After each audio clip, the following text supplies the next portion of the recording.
네, 그럼 바로 민재님의 모멘텀 시작하도록 하겠습니다. 네, 국어국문학과 18학번 이민재입니다.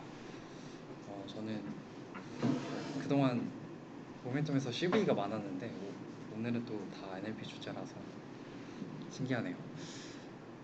어떤 주제냐면 LLM 대표격이라고 할 수 있는 챗GPT가 전통적인 NLP 태스크에서 어느 정도의 성능을 내는지에 대한 좀 평가 위주의 논문을 소개해 드리려고 해요.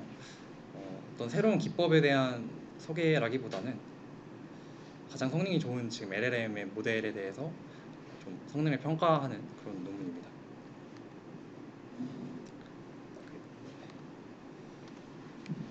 좀 거창한 말을 가져왔는데 비트겐슈타인이 뭐 그런 말을 했다고 해요. 우리가 알고 있는 언어가 우리가 알고 있는 언어의 한계가 우리가 알고 있는 세상의 한계다 라는 말을 했다고 하는데, 그만큼 이 언어라는 게 인간 사고에 있어서 굉장히 중요한 수단인 것 같습니다. 그래서 뭐 기계로 하여금 인간처럼 읽고 인간이 쓰는 말을 이해하고 하는 그런 노력들이 굉장히 생각보다 오래 전부터 이루어져 왔는데, 이 랭귀지 모델이 말을 하게끔 해서 이거를 수행하게끔 하게 하는 시도가 최근에는 가장 주요한 접근법으로 퍼져 있는 것 같습니다. 그래서 좀 LLM에 대해서 좀 기본적으로 배경을 좀 설명하고 챗GPT 성능 평가에 대해서 말씀을 드리면 좋을 것 같아서 먼저 좀 서베이 논문 위주로 소개를 해드릴까 하는데, 많이 알고 계시겠지만 90년대에는 통계적 기반의 시퀀스 생성하는 모델이 주를 이뤘다고 해요. 그래서 특히나 인포메이션 리트리버 같은 경우에서 이런 스태티스티컬한 LLM 랭귀지 모델을 사용해서 좀 특정한 NLP 태스크에서만 사용되는 경향이 있었는데, 13년에 워드 투백, 그러니까 단어를 스파스하고 하드한 벡터로 표현하지 않고 좀 컨티뉴어스하고 덴스한 벡터로 표현하기 시작하면서부터 NLP에 있는 다양한 태스크들을 좀 제네럴하게 수행할 수 있는 모델들이 개발이 되어서 근 10년간 굉장히 가파르게 랭귀지 모델링 관점에서 성장을 해왔던 것 같습니다. 최근에 이르러서는 좀 어떤 단순히 말을 생성하는 게 아니라 좀 제네럴한 목적으로 다양한 곳에서 사용할 수 있게끔 이렇게 많이들, 사실 NLP 말고도 비전이나 다른 곳에서도 멀티모달 같은 데서도 LLM을 많이 사용하잖아요. 그래서 좀 제네럴한 퍼포스로 사용되고 있는 경향인 것 같습니다. 좀 더 자세하게 얘기하자면 통계 기반의 랭귀지 모델은 마르코프 어썸션에 의해서 앞에 두세 개의 토큰을 가지고 그 다음 단어를 예측하는 그런 형태의 랭귀지 모델이었고, 산업적으로는 정보 검색 이런 데서 많이 쓰였다고 합니다. 그래서 두 번째로 뉴럴넷을 이용해서 본격적으로 NLP를 수행하면서부터 워드 투백, RNN 같은 것들이 나왔고, 그리고 세 번째로 프리트레이닝을 하고 파인 튜닝하는 식의 패러다임이 생겼는데, 특히 트랜스포머 기반의 모델이 나오면서 이런 패러다임이 좀 유지가 되었던 것 같습니다. 저도 이 시기에 NLP에 입문을 하게 되었는데, 네. 그리고 마지막으로 사실 라지 랭귀지 모델이라고 하는데 프리트레인 모델이랑은 사실 기법적으로 다른 것은 많이 없습니다. 그냥 굉장히 많은 데이터, 굉장히 큰 모델, 굉장히 많은 연산량을 했더니 좀 기존에 볼 수 없었던 능력을 LLM 랭귀지 모델이 수행하는 것 같다 라고 해서 따로 명명한 게 LLM이거든요. 네, 그 정도로 생각해 주시면 될 것 같고, 그래서 이 LLM의 특성에 대해서 좀 더 얘기를 하자면 먼저 스케일링 롤을 좀 얘기를 드릴 수 있을 것 같습니다. 대표적인 스케일링 롤은 두 가지 정도가 있는데, 먼저 오픈AI에서 말한 KM, 이게 KM이 그냥 저자들의 앞글자를 뜻한 거라고 해요. 그래서 KM 스케일링 롤라는 게 있는데, KM 스케일링 롤가 있고 또 친칠라 스케일링 롤라는 게 있는데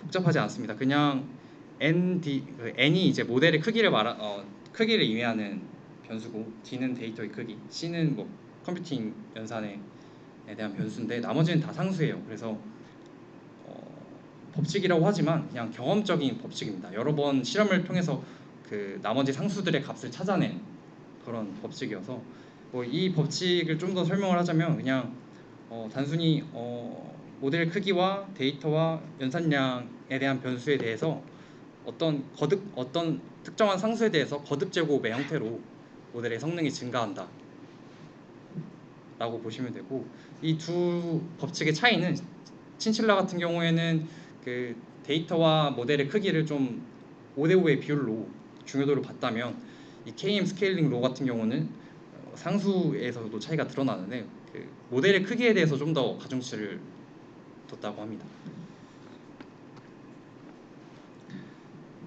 이 스케일링 로에 대해서 좀 더 얘기를 해보자면 두 가지 파트로 얘기를 드릴 수 있을 것 같아요. 그래서 predictable 스케일링이라고 하면 단순히 말씀드린 것처럼 그 법칙에 따라서 모델을 크게 키우고 데이터를 크게 했더니 뭐 봤던 것처럼 거듭 제곱의 형태로 그 성능이 증가한다. 그럼 이것은 어느 정도 예측 가능한 성능의 증가니까 훈련을 할 때 인스트럭션의 역할로서 이 법칙을 사용할 수 있겠다라는 얘기를 하는데, 뭐 이 서베이 논문에서는 그렇다고 무작정 모델의 사이즈를 늘리고 그에 맞는 데이터를 무작정 무제한적으로 생성할 수는 없는 법이어서 이런 문제점이 있다고 하고, 태스크 레벨은 어떤 얘기냐면 뭐 랭귀지 모델링의 관점에서는 거듭 제곱의 법칙이 유효할 수 있어도 뭔가 스페시픽한 태스크 같은 경우에는 랭귀지 모델링 로스가 줄어들더라도 어떤 NLP 태스크에서는 무조건 그 성능이 좋아지진 않다는 말이죠. 그래서 태스크에 따라서 스케일링 이펙트가 역으로 나타나는 사례도 있다고 합니다. 좀 그거랑은 반대되게 챗GPT-4 같은 경우는 무작정 크기를 늘리고 데이터를 많이 넣었더니 코드를 쓰는 능력은 증가한 그런 반대도 있는데, 네. 하지만 모든 태스크에서 스케일링 이펙트가 예측 가능하게 이루어지는 것은 아니다 라고 합니다.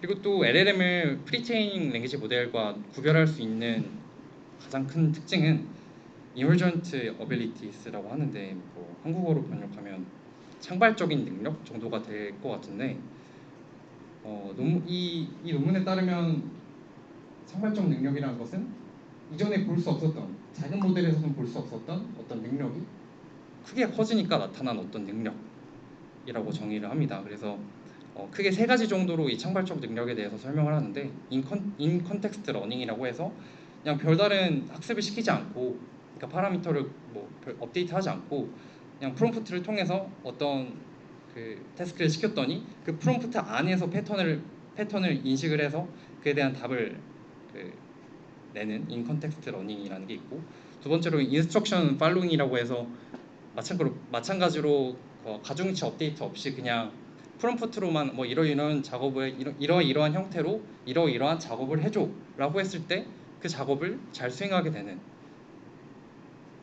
그걸 인스트럭션 팔로잉이라고 하는데, 또 사실 프롬프트 말고도 튜닝으로도 인스트럭션 튜닝이라고 해서 챗 GPT 같은 경우에는 좀 유해한 내용을 거르도록 그런 추가적인 튜닝을 하는 것도 있다고 합니다. 그리고 마지막 세 번째는 스텝 바이 스텝 리즈닝인데, 이것도 마찬가지로 프롬프팅으로 좀 복잡한 문제를 풀 때 잘게 쪼개어서 각각을 하나하나씩 해결해 가면서 리즈닝을 하게 했더니 굉장히 복잡한 태스크도 잘 해결을 하더라 라는 내용입니다. 네, 그리고 LLM 이 논문 그 서베이 논문이다 보니까 이 LLM의 페이지 단계별로 논문들을, 주요 기법과 주요 논문들을 소개하는데요. 저는 이 중에서 좀 그 평가 부분에 좀 더 중점적으로 봤던 것 같아요. 왜냐면 LLM 같은 경우 정말 온갖 대부분의 NLP 태스크에서 사용되고 있고, 그렇다면 이 LLM이 뭐 때문에 이렇게 성능이 좋은가를 좀 알고 싶어서 저는 이 부분을 좀 유심히 봤는데, 뭐 간단히 요약을 하자면 뭐 여전히 문제점이 있다. 그래서 뭐 대표적으로 할루시네이션이나 아니면 놀리지 업데이트가 안 돼서 최근의 정보는 모른다든지, 또는 그 추론하는 과정에서 일괄적이지 않다든지 이런 문제점이 있다고 합니다. 사실 많이 관심을 가지고 있는 것 같아요. LLM의 성능 평가 부분에 대해서 최근에 워낙 많은 곳에서 쓰이고 있다 보니까. 근데 왜 그렇게 성능이 좋은지는 아직 잘 모르고, 그래서 LLM의 성능 평가에 대해서 많은 관심이 있는 것 같습니다. 보시는 것처럼 데이터셋도 벤치마크 데이터셋도 굉장히 많이 존재를 합니다.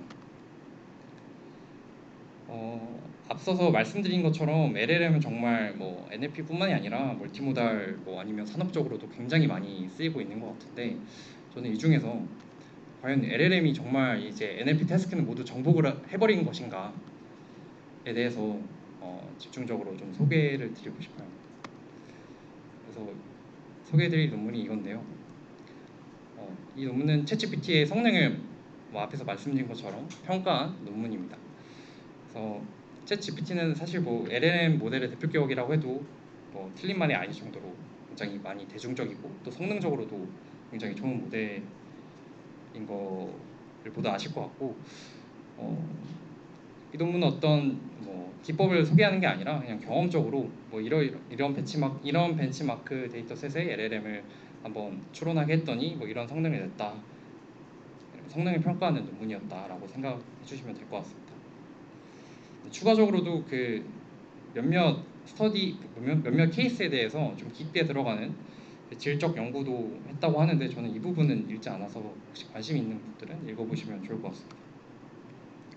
그래서 결론부터 말씀드리면 GPT 같은 경우는 단순 더하기 빼기, 뭐 나눗셈, 나누기 아니면 이집트의 수도는 이라고 했을 때 카이로라고 대답하는 이런 리즈닝 같은 부분에서는 다른 뭐 NLP 소타 모델과 비교해서도 굉장히 좋은 성능을 냈다고 하고 비교적 못했다는 것은 이제 시퀀스 태깅이라고 해서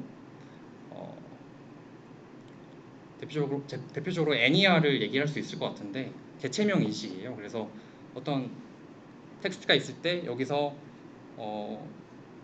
예를 들어서 아이쿠에서 이민재가 모멘텀 발표를 한다라고 했을 때 이민재라고 하는 이 개체명을 제대로 인식할 수 있는지에 대한 부분도 시퀀스 태깅으로 들어갈 수 있을 것 같고 또 한국어 같은 경우는 되게 복잡한 언어잖아요. 그래서 굴절어랑 다르게 접사나 이런 것들이 많이 붙어서 형태소 분석부터 되게 어려운 언어 중 하나인데 LLM 같은 경우에서도 이런 형태소 분석 같은 경우를 잘 못한다고 해요. 그럴 수밖에 없는 게 마스크드 랭귀지 모델 같은 경우는 아예 그 띄어쓰기 단위로 막아버리잖아요. 그래서 한국어 특성상 접사나 또 접사 말고 또 뭐가 있을까요? 접미사, 접두사 뭐 그런 것들을 잘 판별을 못한다고 합니다. 그래서 이 논문의 그 방법론부터 좀 말씀드리면 이 논문은 그 3.5 터보 모델과 다빈치 003 모델 그리고 나머지 퓨샷이나 파인 튜닝한 모델들의 성능을 비교를 했고요. 크게 두 가지 방법론이 있는데 싱글 스테이지 프롬프팅으로 논문에서 참조한 프롬프트를 주고 어느 정도 성능을 내는지를 보는 방법론이 하나 있고 두 번째로는 스텝 바이 스텝으로 먼저 첫 번째 스테이지에서는 논문에서 참조한 프롬프트로 Let's think step by step이라는 결과를 주고 거기서 나온 그 모델이 이 문제를 해결하기 위해서 세운 계획을 다시 모델의 인풋으로 넣는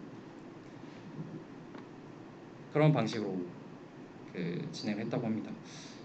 그래서 이 부분을 좀 더 자세히 설명을 드리면 먼저 모델한테 스텝 바이 스텝으로 하라고 해서 이 R, 레셔널 A를 뽑아내서 그 계획과 처음 쿼리와 첫 번째 인스트럭션과 두 번째 인스트럭션을 함께 줘서 결과를 뽑아내는 이런 방식의 프롬프팅이 많이 이루어지고 있다고 하는데 그래서 이 두 가지 방법으로 성능을 둘 중에 가장 성능이 좋게 나온 그 성능을 기준으로 평가를 했다고 합니다. 첫 번째 실험은 산술 추론이에요. 그래서 단순 덧셈, 뺄셈, 나눗셈, 곱셈 등인데 표에서 보시는 것처럼 제로샷을 기준으로 했을 때는 GPT가 가장 높은 성능을 보였고 이 체인 오브 사웃을 사용하는 것과 사용하지 않은 것을 비교해봐도 재밌을 것 같은데 굉장히 큰 차이가 난다는 점을 봤을 때 이 프롬프트 엔지니어링이 단순히 정말 웃긴 어떤 태스크가 아니라 상당히 의미가 있는 태스크이구나라는 것도 알 수 있었던 것 같습니다. 또 재미있는 점이 코덱스라고 해서 코딩을 쓰게 하는 랭귀지 모델도 있는데 아무래도 프로그래밍 언어가 상당히 자연어에 비해서 논리적인 언어다 보니까 이 산술 추론에서도 높은 성능을 보인 것이 아닐까라고 서베이에서는 말하고 그 논문에서는 말하고 있습니다. 두 번째로는 그 커먼 센스, 뭐 심볼릭, 로지컬 리즈닝 같은 경우인데요. 네.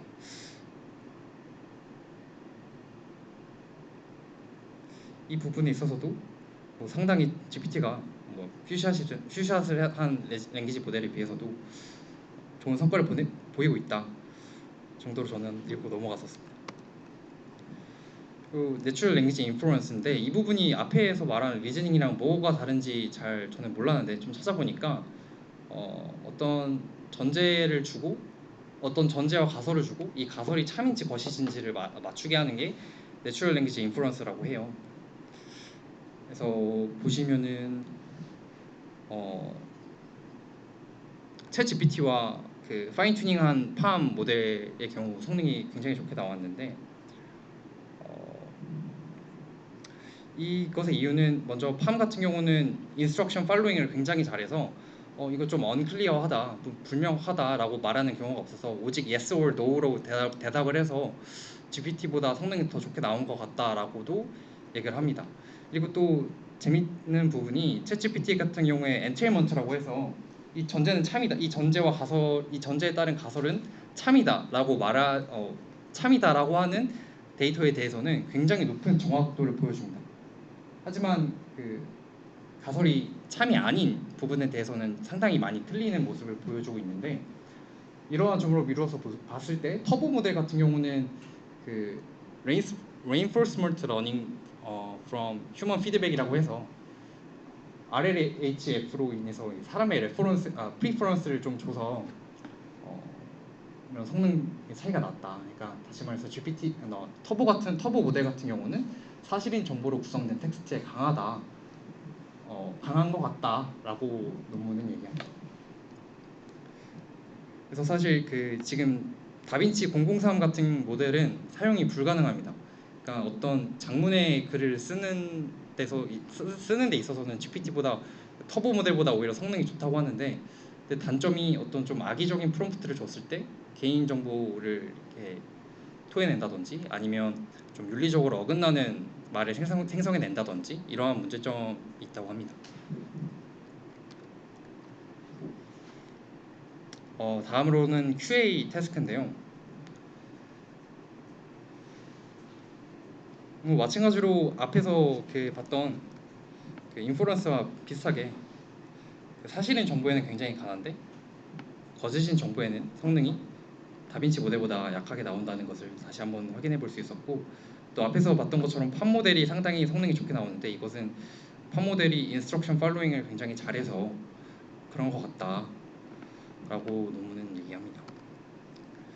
네, 그리고 다섯 번째, 여섯 번째 태스크인데 이것도 뭐 크게 말씀드릴 건 없는 것 같아요. 그래서 GPT가 제로샷인데도 불구하고 준수한 성능을 냈다 정도로 생각해 주시면 될 것 같고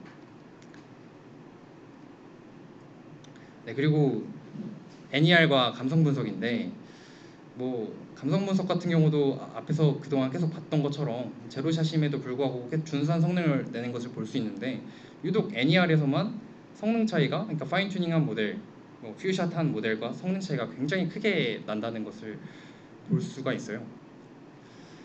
근데 좀 이상했던 점은 이 GPT가 못하는 NER이 뭔가를 한번 들여다봤을 때 이런 경우들을 좀 못했다고 해요.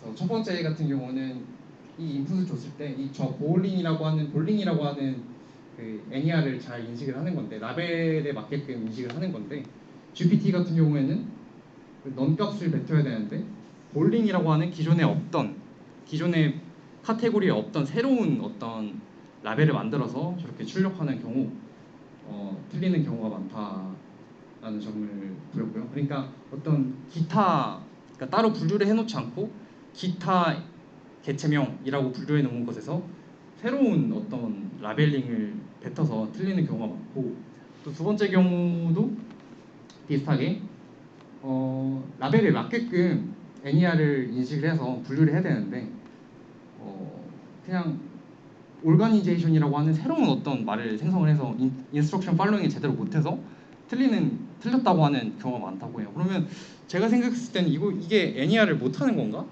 라는 생각이 들었는데, 그러니까 왜 못하는 거냐라는 생각이 들었냐면, 그냥 벤치마크 데이터셋과 그 GPT의 그 차이가 그냥 단순히 그 엔티티를 정의하는 범위에 대한 게 달라서 이런 성능 저하가 발생하는 것이 아닌가?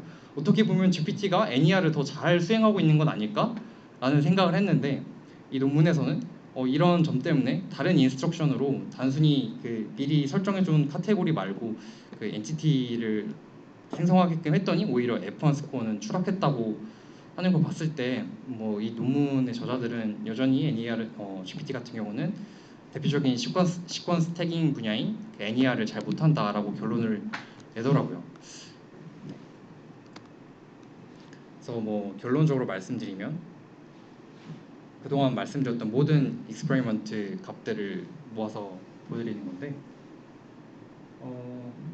대부분의 경우에 여전히 파인 튜닝한 모델들이 근소하게 성능이 좋은 성능을 보이고 있지만, 그럼에도 불구하고 제로샷이라는 점에서 GPT는 굉장한 강력한 제너럴리스트 모델이라는 것을 확인해 볼 수 있어요.